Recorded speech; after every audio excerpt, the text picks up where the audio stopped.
आखिर सम्यक दर्शन वैसी क्या चीज है? कई लोग कहते सब सम्यक दर्शन लेना पड़ेगा, सम्यक दर्शन धर्म है, सम्यक दर्शन मोक्ष मार्ग। छोड़ो ये सब बात है। मैं सिर्फ तुमसे पूछता हूँ, सम्यक दर्शन के बिना सुखी क्यों नहीं हो सकते? इसका कारण क्या है? हाँ बराबर,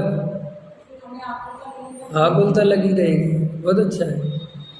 हाँ सच्चा जब तक सच्चा निर्णय नहीं होगा, सच्चा तब जो है इसमें सुख आएगा। सुख सीधा सा गणित है ना, जो चीज जैसी है उसको वैसा मानोगे नहीं तो परेशान रहोगे ही ना। ये तो सरल है। नंबर डायल करेंगे तुम्हें बिच्छू जहरीला है और वो डंक मारता है। अब तुम बार बार बिच्छू के डंक ले जाओगे तो मारेगा, फिर तड़पोगे। ये तो कोई कहे कि ऐसा क्यों, अरे ऐसा क्यों, ऐसा स्वरूप है। और जो हम क्या कर सकते हैं? ऐसे ही देह और आत्मा एक नहीं हो सकती, वे सदा काल एक नहीं रह सकते। वो दोनों का एक टाइम पीरियड बाद अलग होना पड़ेगा। आत्मा शरीर का कुछ नहीं कर सकती, शरीर आत्मा का कुछ नहीं कर सकता। पंच इंद्री के विषय भोग क्षण भर के लिए मिलते हैं, वे सदा काल सुख नहीं दे सकते। ऐसा ही स्वरूप है, क्या कर सकते हैं? नींबू में विटामिन सी है, विटामिन ए क्यों नहीं है? विटामिन बी, अरे भाई अब सी है, अब ये तो कुछ नहीं है कि नहीं मैं इसमें बी लेके आऊंगा, तो मरोगे कि नहीं मरोगे? ऐसे ही वस्तु का स्वरूप है। मिथ्या दृष्टि क्या कर रहा है? जैसा वस्तु का स्वरूप है वो बस वैसा नहीं मानने को तैयार। वो कह रहा कि नहीं मैं अपनी इच्छा के अनुसार दुनिया पलट दूंगा, और दुनिया पलटती नहीं, वो बेचारा खुद ही चार गति में पलटता रहता है। तो ये बात हमें समझ में आ जाए कि सम्यक दर्शन इसलिए जरूरी है। तो बोलो हर आदमी लेना चाहेगा कि नहीं लेना चाहेगा? हमने धर्म को ऐसा समझ लिया, धर्म मतलब कुछ अलग चीज। अरे अलग चीज थोड़ी है कोई धर्म। जैसे संसार में रहने के लिए मकान चाहिए,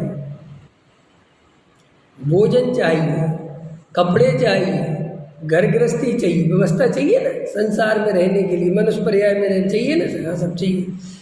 तो ऐसे जैसे 25 साल की हमारी ये जिंदगी है, इस पर्याय की 50 साल की जिंदगी है, तो एक मकान चाहिए, एक घर गृहस्थी वाला चलाने वाला, रोटी बना सब चाहिए, एक अपने कमाए, सब व्यवस्था चाहिए जो अपन है।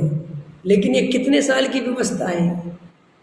ये इस पर्याय संबंधी व्यवस्था है, तो इसके बिना गुजारा नहीं है ना।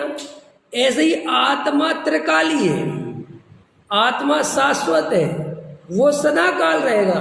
तो फिर सदा काल रहेगा तो एक ऐसी चीज चाहिए जिसके भरोसे सदा काल रहा जा सके। अब वो सदा काल किसके भरोसे रहोगे तुम? मिथ्या दृष्टि इसके भरोसे रहता है जो सदा काल नहीं रहेगा, इसलिए फिर अनंत आकुलता में मरता है। और सम्यक दृष्टि ये बात समझता है कि ये भाई टेम्परेरी व्यवस्था है, सदा काल तो अपनी आत्मा से ही सुख मिलेगा, इसलिए मैं तो आत्मा का श्रद्धान करता हूँ, इसी में फायदा है। भाई ये धर्म क्या है? ये धर्म, ये तो हर समझदार आदमी, चाहे वो हिंदू हो, चाहे मुसलमान हो, चाहे सिख हो, चाहे ईसाई हो, चाहे पारसी हो, चाहे विदेशी हो, चाहे देसी हो, चाहे देवगति का हो, चाहे मनुष्य गति का, कहीं का हो, हर जीव की यही समस्या है कि भाई वो सुखी होना चाहता है। तो हमने उसको दो बातें समझाई कि बताओ क्षण भर का सुख चाहिए कि सदा काल का सुख चाहिए? कि साहब क्षण भर का सुख चाहिए, तो क्षण भर का सुख ऐसा है जो उनने ऊपर वर्णन किया कि पराधीन है, बाधा सहित है, पुण्य के अधीन है, वो ऐसा है। वो कैसा शाश्वत सुख कैसे मिलेगा? कि वो तुम्हारे अंदर ही है, वो तुम आत्मा हो। कि साहब आत्मा है तो क्या हुआ कि बस अपने को आत्मा मानोगे तो ये सारी इच्छाएं मिट जाएंगी, तो पर द्रव्य की आशा मिट जाएगी, तो अपने आप ही तुम्हें सुख हो जाएगा। कितना सरल है, कुछ है थोड़े। हम और आप दुखी क्यों है बताओ? है शरीर में खुजली हो गई, खाज हो गई, ठीक है, तो आचार्य कहते हैं कि देखो कैसी विडंबना है। खाज अपने आप में दुख है कि नहीं? है ना, खाज खुजली दुख है ना यहाँ साहब। अब उसको खुजाता है तो उसको शांति सी मिलती है, ऐसा लगता है शांति। उदाहरण दिया आचार्य ने खुजाता है तो क्या लगता है उसे? शांति मिलती है। तो आचार्य कहते खुजाना सुख का कारण हो सकता है कभी 3 काल में? अरे हो सकता है क्या? कि बिल्कुल नहीं हो सकता। उससे तो वो डबल बढ़ना है, लेकिन फिर भी खुजाए बिना चैन नहीं पड़ती। देखना, खुजाए बिना चैन नहीं पड़ती। ऐसा होने पर भी ये श्रद्धान रहता है कि मिट जाए, ये खुजली मिट जाए, जड़ से खत्म हो जाए। ये खुजाना कोई उपाय, फिर भी खुजाता तो है। ऐसे ही आचार्य कहते हैं कि जैसे वहाँ श्रद्धान उसके बारे में बिल्कुल ठीक है, ऐसे ही तुम्हें पंच इंद्रिय के विषय भोग खास जैसे दिखने चाहिए कि भाई हम इनके बिना नहीं रह पा रहे, ये बहुत भयंकर बीमारी है। ख्याल में आए ना? और ये मिट जाए, ये खुजाए, भोगने में कोई सुख, ये भोगने की इच्छा ही खत्म हो जाए। लेकिन मिथ्या दृष्टि कैसा सोचता है?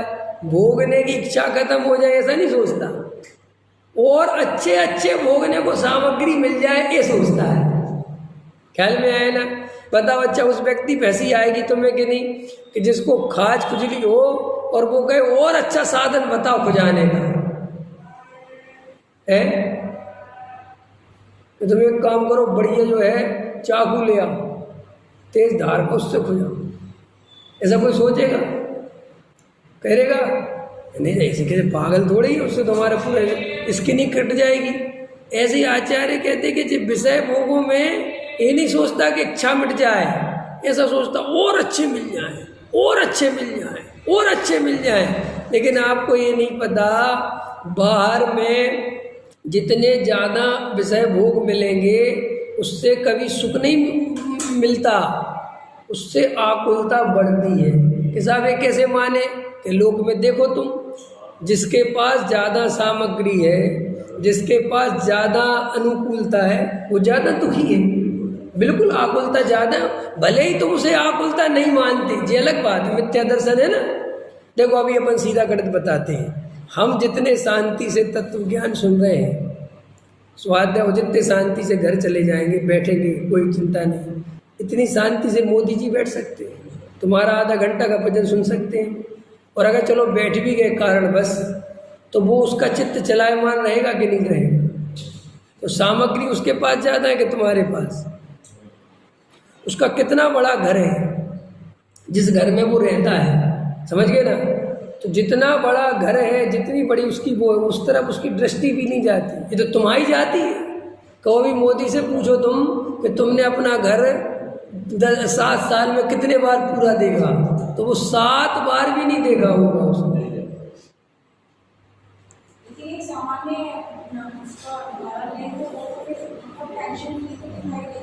वो अपन को लगता है, ये अपने को दूर से लगता है कि ये टेंशन फ्री होगा, लेकिन ऐसा नहीं है।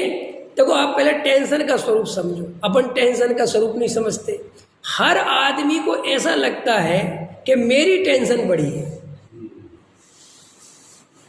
आपको लगता है मेरी टेंशन बहुत बड़ी है, और अगर इनके पास ऐसी समस्या नहीं होगी तो इनकी टेंशन, लेकिन उसके पास दूसरी टेंशन है भाई, उसको अपनी टेंशन बहुत बड़ी लग रही है। अब आप ऐसे कैसे डिसाइड कर सकते हो कि ये टेंशन ज़्यादा बड़ी है, वो टेंशन कम? ऐसा थोड़ी है। टेंशन तो कितनी बड़ी करनी है ये तो अपने हाथ में है। टेंशन छोटी बड़ी नहीं होती, होती है छोटी बड़ी, जब होती है कि छोटी बड़ी, ये तो अपने हाथ में है। तुम छोटी टेंशन को इतनी बड़ी करके देख सकते हो, और बड़ी टेंशन को छोटी करके देख सकते हो, उसमें क्या बात है? तो ये तो तुम डिसाइड नहीं कर सकते ना कि सब उसके टेंशन कम होगी, ऐसा थोड़ी है। अपन उदाहरण ले लें, एक आदमी के पास बहुत अच्छी कोठी है, ठीक है, उसका बहुत अच्छा लड़का है, उसका बहुत अच्छा व्यापार है, उसकी अच्छी पत्नी है, सब कुछ अच्छा है, आपकी नज़र में सब कुछ अच्छा है। अब आपको दूर से लगता है इस व्यक्ति को कोई टेंशन नहीं है, ऐसा लग सकता है आपको। लेकिन भाई साहब, उस व्यक्ति को 1000 रुपये, करोड़ रुपए कमाता है और अंदर 10 करोड़ रुपए की इच्छा हो, और मार्केट, क्योंकि ये बड़े लोग बड़े काम करते हैं, ऐसा थोड़ी है कि घर में बैठे पैसा आता है। ये जितने बड़े पैसे वाले तुम्हें दिखते हैं, तो जितने भी दिखते हैं ये कोठियों वाले, ये दसियों करोड़ इधर से उधर घुमाते हैं, ब्याज पे देते हैं, बिल्डिंग बनवाते हैं, कितने कितने कमेटियां डालते हैं, कोई खा के नहीं भग जाए, कोई मर नहीं जाए, यार उसको 10 करोड़ दे रखे, वो मर गया तो क्या होगा। ऐसी अनंत आकुलता 24 घंटे चलती है। ये तो बेचारे इसलिए जो बड़े बड़े पैसे वाले शराब बराब पीते, ये व्यसन करते, क्यों करते हैं कि दिन भर माथे पे सल रहती है, भार रहता है। इसमें समझना, मीडियम आदमी बस शराब नहीं पीता, बहुत बड़े आदमी पीते हैं और बहुत छोटा आदमी पीता है। दादा तो ये भी कहते हैं कि आत्म कल्याण करना ये चिंतन भी नुकसानदायक। हाँ, वो तो अभी चल रहा है ना उनका विषय। नहीं, मैं आपको ये विषय समझाने की कोशिश कर रहा हूँ कि आप ऐसा, ये जो अपन लगाते ऐसा है नहीं स्वरूप। आप बिल्कुल देख लेना, ऐसा स्वरूप है नहीं कि किसी व्यक्ति के साथ ये बहुत सुखी होगा। अरे संसार में सम्यक दर्शन हो तो ही सुखी है, और चाहे वो किसी को, अब वो अलग बात है, वो भरत जी को भी था तो वे भी सुखी थे, और वो एक गरीब आदमी को था तो वो भी सुखी था, इतनी ये गड़े थे।